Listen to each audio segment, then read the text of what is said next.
বর্তমান সময়ে south Indian cinema দর্শকের কাছে ব্যাপক জনপ্রিয় হয়ে উঠেছে, বিশেষ করে এর অ্যাকশন, রোমান্টিক ও কমেডির কারণে। আজকে আমরা জানতে চলেছি হিট 3 সিনেমার কিছু অজানা তথ্য। এই সিনেমার বাজেট কত, রিলিজ হয়েছে কবে, পরিচালককে, সঙ্গীত পরিচালককে, এমনকি হিট হয়েছে নাকি ফ্লপ হয়েছে, সবই জানাবো আজকের এই ভিডিওতে। সুতরাং ভিডিওটি অবশ্যই শেষ পর্যন্ত দেখুন। तुम्हारी परवरिश माँ ने नहीं की ना।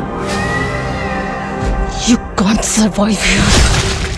প্রথমে আসি পরিচালকের কাছে। এটি পরিচালনা করেছেন শৈলেশ কুলানু এবং মিউজিকে আছেন মিকি জে মেয়ার। প্রযোজনা করেছেন নানি। অভিনয় করেছেন নানি, শ্রীনিধি শেট্টি সহ আরও অনেকে।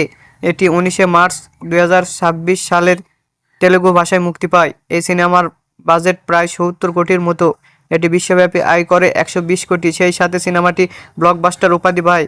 এটি এখন দেখতে হলে অবশ্যই ওটিটি প্ল্যাটফর্ম নেটফ্লিক্সে দেখা যাবে। খুব সম্ভবত এই সিনেমার 4র্থ পার্ট আসতে পারে। আপনাদের কি মনে হয় অবশ্যই কমেন্ট করে জানাবেন। আর ভিডিওটি ভালো লাগলে লাইক, শেয়ার এবং সাবস্ক্রাইব করতে ভুলবেন না।